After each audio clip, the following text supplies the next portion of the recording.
আমাদের জেনারেশন আমরা কিন্তু আপনার কিছুটা এই নতুন প্রযুক্তিতে একটা অশিক্ষিত জেনারেশন। আমার নাতি আমার চেয়ে অনেক ভালো জানি আপনার কীভাবে আপনার এসব চালাতে হয়, এটা বাস্তবতা, দ্যাটস দ্য ট্রুথ। প্রচারণা চলছে যে বিএনপি সংস্কার চায় না, বিএনপি সংস্কারের বিরোধী।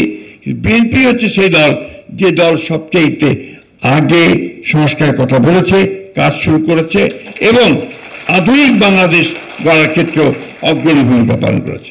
যুগটাই হচ্ছে আপনার প্রযুক্তির যুগ। ফোর্থ রেভলিউশনের পরে এখন আপনার কোনো উপায় নেই যে আপনি এটাকে বাদ দিয়ে অন্য কোনোভাবে যাবেন। সুতরাং আমাদের সকলের দায়িত্ব, বিশেষ করে তরুণ দায়িত্ব, এটাকে অতি দ্রুত রপ্ত করে তার মাধ্যমেই আমাদেরকে সামনের দিকে এগিয়ে যাওয়ার কাজটা করা। আমরা এই কথা বলতে আমার কোনো দ্বিধা নেই যে ক্ষেত্রে আমরা কিছুটা পিছিয়ে আছি। আমি অনুরোধ করি আমার দলের সর্বক্ষেত্রের নেতৃবর্গকে যে আপনারা নিজেরা উদ্যোগ নিয়ে ডিজিটালি যেন আমরা সামনের দিকে এই প্রযুক্তি, আইটি প্রযুক্তির ক্ষেত্রে যেন এগিয়ে যেতে পারি, তার জন্য আমরা উদ্যোগ নেব। আমি একটা কথা আমাদের খুব পরিষ্কার করে বলি, কি কিছু মনে করবেন না। ধরেন আমাদের ভারপ্রাপ্ত চেয়ারম্যান মহোদয় একটা স্ট্যাটাস দিলেন, উনি টুইটারে সাধারণত কোনো বক্তব্যটা দেন। আমরা যারা আছি এই সেটা দেখলাম, আমরা খুব কম সংখ্যক লোক সেটাকে লাইক দিই বা কমেন্ট দিই। এটা খুব জরুরি। ওনার বক্তব্যটাকে সাপোর্ট করে ওনাটাকে এগিয়ে দেওয়া, এটা কিন্তু আপনার খুব বেশি জরুরি আজকালকার সাইবার ওয়ারের যুগে। এই কথাটা আমি প্রথম থেকে বলছি যে যুদ্ধটা এখন সাইবার ওয়ার। আপনি কয়টা বক্তৃতা করলেন, কয়টা গিয়ে আপনি জনসভা করলেন, সেটা ইম্পর্টেন্ট না। ইম্পর্টেন্ট হচ্ছে যে কত সংখ্যক মানুষের কাছে আপনি ডিজিটালে পৌঁছতে পারলেন। যে শহীদ প্রেসিডেন্ট জিয়া রহমান আসার পরেই বাংলাদেশে কিন্তু পুরো চেহারা বদলে গিয়েছিল।